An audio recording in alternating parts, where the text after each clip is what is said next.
Grand Circuit from NCM Motorsports Park, Gridlife Touring Cup race number 2 of 4. We're going to have 2 more of these races after this one at 11:40 Central and at 1:40 Central.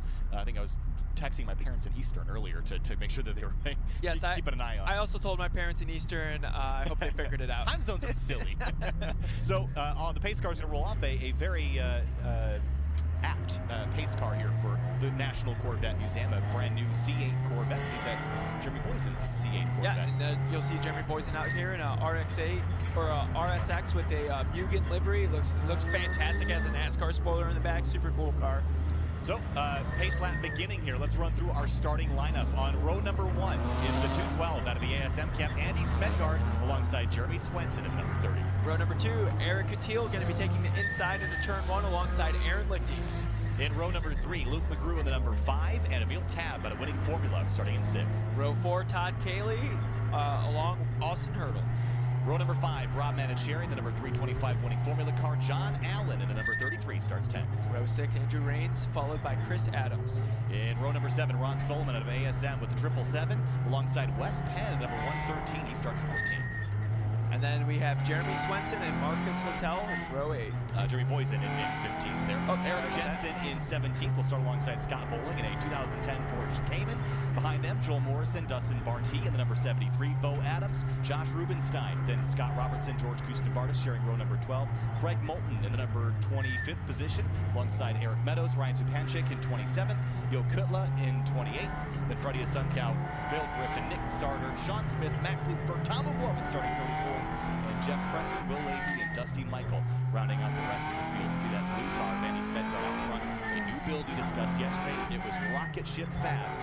But you're talking about Jeremy Swenson being competitive this race. I'm concerned about that shifter, and if that's going to be a pain in the butt to deal with while he's in the middle of the battle. He didn't seem too worried about it, surprisingly. He's just like, yeah, whatever. Is Jeremy Swenson worried about anything ever? He is the most relaxed dude I've ever seen. He's like, the transmission's broke, we'll fix it. I think he's worried when he's not fighting for the win. He's worried when he's not fighting for the win. All right, well, looking down through the order, I think there's Austin Hurdle starting in 8th. His first ever wheel-to-wheel racing was at COTA a couple months ago. He's been really, really impressive. That car used to be a street class 370Z in the time attack category. He transitioned it into a GLTC car, choked the motor back a little bit, running some Hoosier tires on it. It's going to be a really interesting battle to watch him move forward, because we know Austin's car is probably a top 5 car on a good day. But today's a good day. I think Austin Hurdle's going to move forward.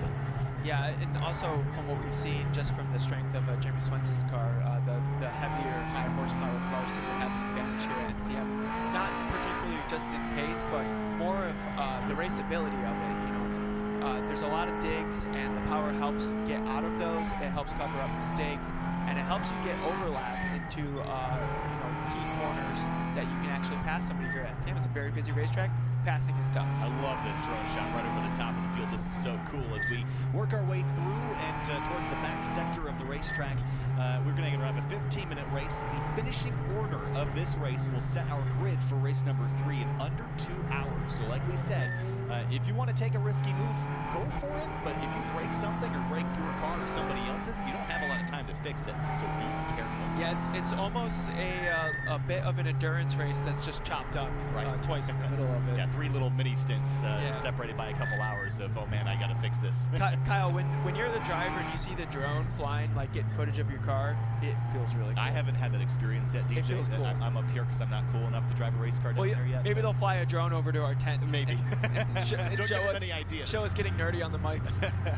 All right, field rolling out of tabletop into sinkhole, and it's called that because that's what it is. It's a sinkhole. Look how far back the cars are. Like, that's how many cars are here at GLTC. It's like there's still cars leaving turn 16 and cars are dropping into the sinkhole here. 17 rows of Gridlife Touring Cup cars, all in one category. This is a 15-minute race. All these cars are roughly balanced with power to weight and modifiers for any additional parts and pieces, and it leads to some of the best and most consistent grassroots racing in North America. This is the best looking field. Tomo lined up everybody last night to take a picture, and it was a really cool sight seeing this field lined up. Yeah, there's a lot of high quality cars in the grid here. You see the middle and the back of the pack just rushing to get to be bunched up here. And as they come out of turn number 23. 15 minutes, going to go up on the board. 34 drivers in Gridlife Touring Cup at Gridlife Grand Circuit at NCM Motorsports Park. Only the second time ever that they've raced at this racetrack. They're going to thunder off towards turn 1A in just a moment, waiting for the field to get bunched up and waiting for the green flag to drop. 23 turns, 15 minutes, here we go. Green flag flies and we're racing at Gridlife Grand Circuit for GLTC. And Swenson gets another great jump on the race start, leaving the rest of the field for dead here. Andy Smedgaard files into second, followed by Aaron Lichty. Where's Catil? Catil is dropping back, or did he not even start the race? I saw him roll off, I thought, but already not showing in the front order here. So Swenson leads the way out of turn 1. I think we all got through there clean. Saw a couple cars run wide to stay out of trouble, but no Catil. I saw Jeremy Boise mixing up with Emil Tab in the back there. You see they're almost 2 or 3 wide. All right, we see Catil now. He's way back there, so I'm not sure what happened there, but Jeremy Swenson leads the way towards turn number 6. Behind him, it's the ASM machine of Andy Smedgaard, and a lot of chaos behind. You're going to have to wait to get this sorted out. Yeah, we already see Tom McGorman making moves into turn 5. That's one of the gutsiest corners of the track. Jeremy Swenson heading to turn 8 right now. He's going to disappear behind the trees, come back out with his matte purple, trying to get a view for how much of a gap he's already put on Andy Smedgaard. Now, as we stated yesterday, Jeremy Swenson's car is going to start out very fast. He's on street tires, he's going to activate immediately, but as the race goes on, his car's pace is going to fall off, and Andy Smedgaard, being on the race Hoosier tire, is going to have a more consistent pace throughout the race. Aaron Lichty with pressure from behind from Luke McGrew, and Aaron has been, again, a very cautious driver, very calculated. He's not going to put his car in a place where he feels unsafe, and so far a pretty conservative start, but as the race goes on, that 190 is going to move forward very quickly, so let's keep an eye on him. I think he's going to drive away from Luke McGrew, and we know Luke's fast, but I'm not sure that he's quite as fast as Lichty in current form. You see Aaron starting to try to close that gap to Andy Smedgaard, but look at Jeremy Swenson, about a 15-car length lead as we head into single. Yeah, those tires activate immediately, and I'm going to have to disagree with you on the Luke McGrew-Aaron battle. I think they're going to be nose to tail for throughout the entire race. I'll glad to take you up on your side of the deal there as we come out of turns 20 and 23 onto the front straightaway again. Some cars passing into sinkhole. There's one car slow. That's silver car. My money's on Tom McGorman when around the outside into the entry of sinkhole. There was a yellow car and it was looking super racy. Across the line to complete lap number 1, and it's Jeremy Swenson. Comes across the line, thunders through a 2:14.8 on the opening lap. That's fast. Smedgaard at 2:17.3. Behind them, Lichty, McGrew, Tab, then Allen, Cayley, Hurdle, Catil. Catil's dropping way down. He's P11, so he dropped way down in the early opening moments. He might have felt a little bit claustrophobic on that 3-wide run down to turn 1. Yeah, maybe he got kind of shoved off and had to file in. You know, when it's the race start, like it's so much chaos, and if you get kind of offline, it's hard to file back into the car. So we'll have to follow up next time we pop on the stream to see exactly what happened to Eric Catil. But Swenson finding 2.5 seconds on Smedgaard on the opening lap. Emil Tab now putting pressure on Luke McGrew in the number 5. That's a Duratec swap NC Miata, basically a Ford Fusion motor in that black MX-5. And behind us, Austin Hurdle battling with Todd Cayley, and John Allen is there as well. And Justin Lee's number 33 trading that car for the weekend. But look at the 14 hounding the back of the 5. They almost had a run-in yesterday. Talked to them both after race 1. They almost had a door slam moment over heading towards turn number 6. They talked it out. They're all good, but now battling again in race 2. Yeah, we have John Allen already making moves. He's up 2 spots. So he's passed 2 cars already on a difficult-to-pass racetrack. Andrew Raines also making moves. That might be just because Eric Catil, we're showing on the timing, Eric Catil fell back 7 spots. Raines gaining 2, and John Allen already up 4 spots as he crossed the timing lines. Cars running a little bit wide. Scott Robertson out over the curbing at the exit of that turn number 8 over there, heading up towards Deception. That's that right-hander. See Tomo Gorman? How far has Tomo gotten in the first lap? How about 11 spots in a lap for the 21st place car at Tomo Gorman? Yeah, he's having a good time. I'm sure he is. Out front, though, Jeremy Swenson and Andy Smedgaard completely the class of the field. Bit of a bottleneck behind Aaron Lichty right now, kind of holding up the train in just a bit. Yeah, a little bit. I mean, Luke McGrew is still there. Emil Tab, they just have a nice little bunch here. I think it's Cayley in the back of that. So John Allen recently got by Cayley as well. John Allen's on a charge. Yeah, up 4 spots into 6th place. To come out of turn number 23 for the second time. You see Luke McGrew in that Duratec Miata. The strength of that car is on the straightaways. It's a missile heading down the straights. We'll see if he can slipstream up as Swenson climbs the curve through turn 1. Look at Smedgaard trying to cut that as much as he can as well. Smedgard was a hair faster that time, but Swenson's still on it. Now through turn 1A for Lichty and LeMagrou. A little bit slide wide for the John Allen machine, but all tucked in for third place battle right now. Yeah, we have a great battle for third place right here. Aaron Lichty leading the charge, but it goes all the way back to Austin Hurdle. All the way back to 8th place, so really 3rd through 8th is all one grouping now. On the run up the hill towards turn number 5. But McGrew is stopped behind Lichty. The discussion yesterday was, where do I make passes if I'm so equal to somebody? You have to wait for a mistake. Not something you see Lichty make a lot. Yeah, I think really the only way you're going to get past Aaron is just being so close that any small mistake force just opens up an opportunity to get your nose side by side. Like they did. Here comes McGrew up the inside of Aaron Lichty for 3rd place. Lichty slams it over the run down to turn number 7. They're going to disappear behind the trees. Still now Emil Tab's in 3 positions, all swapping around here for 3rd. So that fight on this is the problem when you're running in a pack, is when you start fighting that driver in front of you, that kind of opens you up to attack behind. Emil's gonna have the inside for this hairpin, really close, basically 3 wide. And looks like Luke missed the shift. Yeah, Luke slipped just a little bit. That's going to let Lichty drive away. Emil Tab's going to grab that spot, and now John Allen is going to be a part of this. So will Austin Hurdle. They're going to take advantage of smelling blood in the water, side by side through tabletop, and it's a 4-way fight for 4th place. Oh man, you got to feel for Luke. He just poked his nose a little bit on Aaron, and Aaron just wasn't having any of it. And now look, as the fight for 4th place gets evened out, Aaron's just going to be driving away. I'm not sure if they'll go get him again. Here comes up the inside. That's John Allen that slipped on through as well. And I think the 5-car McGrew has dropped back 3 spots now as Todd Cayley goes to the outside. Whoop, a little bit of dirt flying, and it's one driver just drops a wheel off course. Yeah, that was John Allen. He's really hustling the car, running a little wide on the entry of sinkhole there. I think Emil's in all the right mirrors right now. It's kind of getting in John's head. He's missing his mark, probably because he just couldn't find Emil in the mirror, so he left him the room in case he was there. Right, great battle there for 3rd place. It's sorted now across the line. Smedgard goes quick. It's a 2:13.2. That was about 8/10 quicker. It's a 1.6-second gap as we tip 7 minutes into this race. Lichty 3rd. Now 4th is John Allen, up 6 spots from the drop of the green flag. Then it's Emil Tab 5th, McGrew, Cayley, Hurdle, and Eric Cattell 9th. Rob Cherry 10th. And what's notable, man, they're not even looking at the track limits at this point. What's notable with Swenson's lap times is they're staying about the same as they were. I would expect them to drop off eventually, but Smedgard's lap times are just getting lower and lower as he gets eaten with those Hoosiers. Getting faster and faster as the race goes on. That battle for 4th place still raging behind him. John Allen really impressed with him. This is his first ever weekend here at Gridlife Touring Cup. He's been a wheel race before, so not new to this chassis or this kind of racing, but new to this series. Certainly impressing me. Emil Tab in the 14 car, now feeling pressure from McGrew. They lost a spot to John Allen, but they're going to resume their fight. Tab a little ragged at the exit of 6. Right, yeah, I don't think Luke's done with any of his fight here. It's like, if you missed the previous lap, Luke basically tried to make a move on Aaron Lichty and then opened himself up for attack and actually lost 2 positions from there. The big winner being John Allen, finding 2 positions in that mix. I see a red car in the back of the shot. Maybe coming closer. Eric Cattell ran a 2:18.2, so I think he might still be dealing with a couple issues back there, but he is coming and about to join this party, and I would love to see him get up inside the top 5 and get some points back for that hybrid racing EG after a tough opening couple rounds. I feel like the issues Eric's dealing with is cars he has to get around, so that might be why we saw 2:18. I'd expect him running faster than that, and if the group in front of him keeps scrapping it out, they're going to find Eric Cattell in their mirrors very quickly.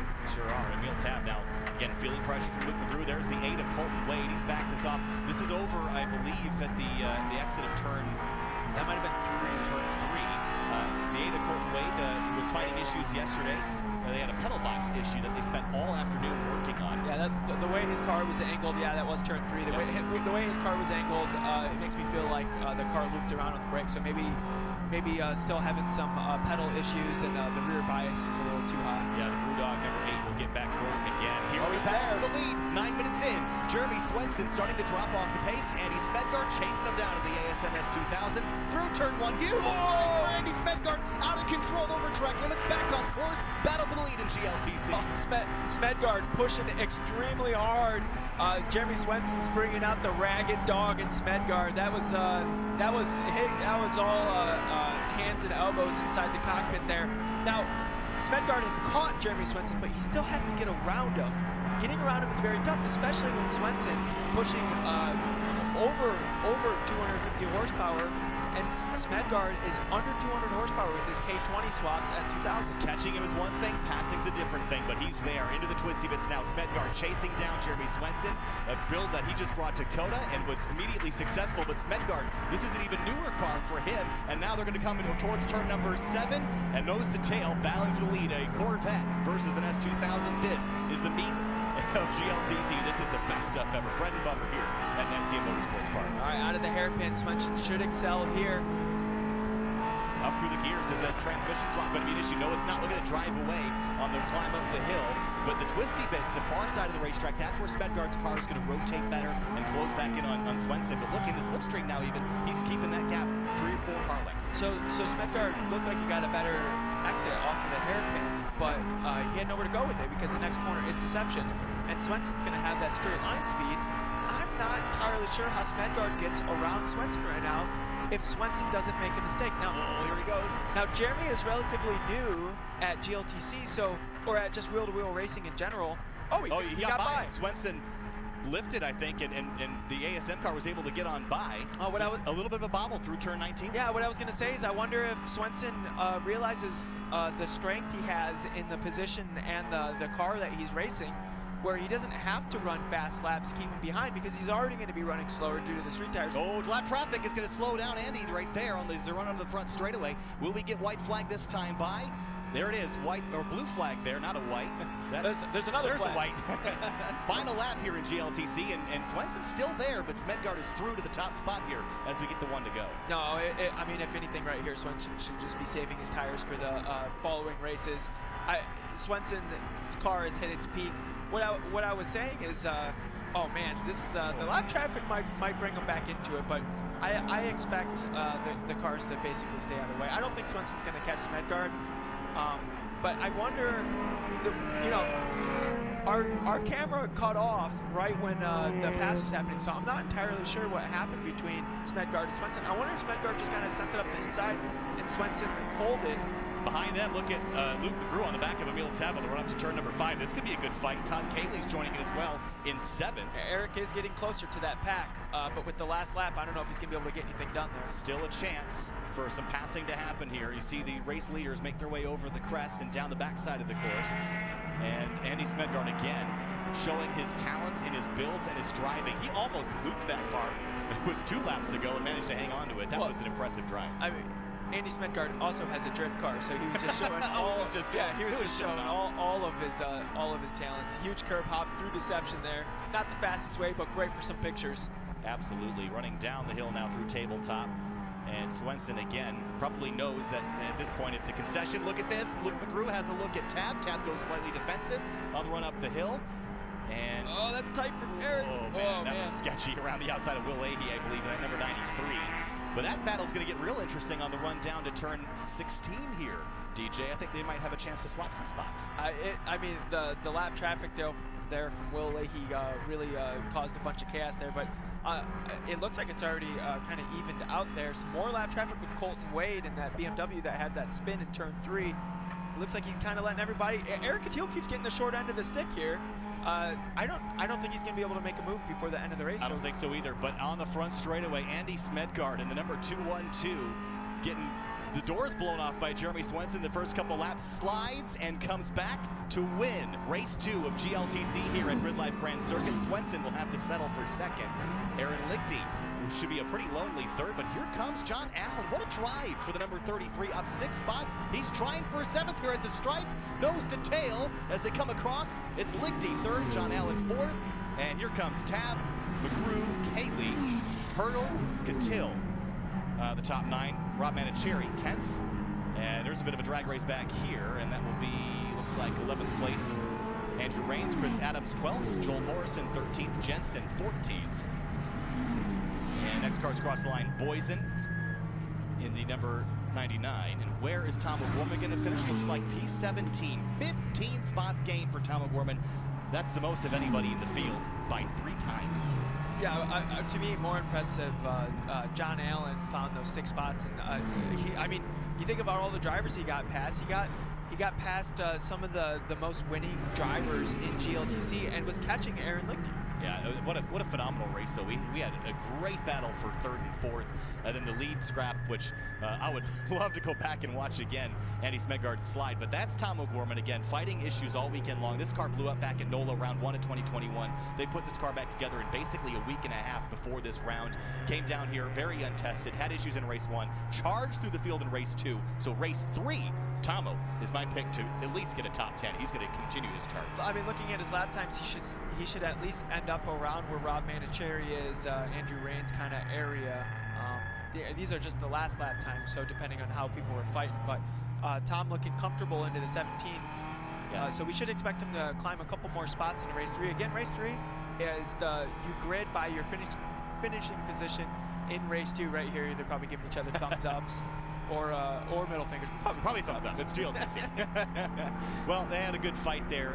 Again, our monitor cut out right as that pass was happening for the top spot.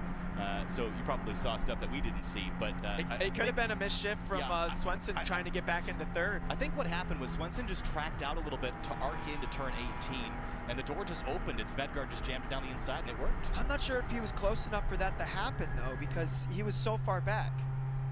I'm not. I'll go dig into it in the paddock and kind of figure out what happened. I think it was just our screen that cut out. I think that's correct. It's just the monitor here. But as they head back into pit lane, it's undefeated weekend so far for Andy Smedgaard. For race 3, is that going to stay the same way? He's going to be pole for race 3, but we've seen Swenson and how fast he is on the opening laps. But will anything change, or is Swenson's car, for a first lap hero? Yeah, so Smedgaard's going to have even more weight now. I think he's going to have full rewards weight at this point, which is 150 pounds. Swenson's also going to have rewards weight, which I think will equal out, or he'll have 50 pounds in his car. So he's going to be a lot lighter in comparison to the rules. Couldn't quite catch the number on the side of that car, but they're off in the green grass here. The rescue truck's there. He's saved. We're good. Yeah, he's saved. The princess has come to save the prince has come to save the whatever. I don't know. Yeah, it could be the princess too, Kyle. That could be true. Yeah, 100%. All right. So we're done talking about princesses and princes. Oh, up next on the schedule in just a moment will be, of course, our track battle. I think we've got a little bit of a break until the track battle, so we'll step away for a little bit. Then we'll have time attack at about 10:45. Our next race is going to be at 11:40 Central for Gridlife Touring Cup, gridded by our finishing order from race 2. So exactly the way they finish, that's the way they're going to start for race 3. Now for race 4, later today after the lunch break, they're going to line up by finishing order from race 3 with a random invert between 4 and 20. That number is still undetermined, and it will not be determined until race 3 has already begun, so nobody's trying to race for 12th. Yeah, and sometimes in race 3, you'll have everybody will be kind of figured out where they are. I don't think that's going to be the case here. I'm interested for race 3 to see that fight between John Allen, Aaron Lichty. I'm interested to see Eric Catil work through all those very talented drivers in front of him, Emil Tab, Todd Cayley, drawing a blank, Luke McGrew. There's a lot of them up there. Right, yeah. I'm interested for that fight to happen. There's going to be a lot of mixing up in race 3. Also curious if Jeremy can play to the strengths of his car and make it really hard for Smedgaard to get by him. Dustin Barty in the number 73, the Acuity Honda Civic, getting pulled behind the wall and not under its own power by the looks of it. But with that said, that is the end of race number 2 here in Gridlife Touring Cup at Gridlife Grand Circuit at NCM Motorsports Park. Back here at FCP Euro Race HQ, DJ. That was a fun race. Well, we've got a lot of racing left this weekend. We're only halfway done with the competition, so we've got a lot left to do. Predictions for race 3 from drivers like Luke McGrew or Aaron Lichty. Aaron Lichty, first of all, can we just say for a second, let's back this up. We're 3 rounds into the 2021 season, and this is the first round that either Eric Catil or Aaron Lichty has not won one of the first 2 races of the weekend. Again, both of them the 2 winningest drivers in GLTC. Both of them are good, but not quite the best this weekend. Do you think that's going to change? I just think that the pace that Andy Smedgaard has and Jeremy Swenson, I don't see the other drivers grabbing that pace. And just talking with them, I don't know if they think they're going to find that pace either. Eric Catil always thinks he's going to find the pace, but the other drivers, they feel like they're kind of racing for third. So, the scrap between Jeremy Swenson and Smedgaard is still going to be a really interesting scrap. You have a lower-ish weight horsepower car on race slicks with Andy Smedgard, and you have a heavy car on street tires with Jeremy Swenson, just that dynamic itself is going to be very interesting, just for how differently they're going to create speed over the duration of a 15-minute race. Race number 2 of GLTC is done. We'll catch you for race number 3 at 11:40 Central later today. That guy was a little off the apex. A little off the apex there for sure. Gridlife Touring Cup 2021 is brought to you by FCP Euro. Every part you buy is guaranteed for life. Falcon Tires, competition-proven performance. Momo, the official safety partner of Gridlife. Hawk Brakes, race-proven, street legal. Valvoline VR1, available at Advance Auto Parts.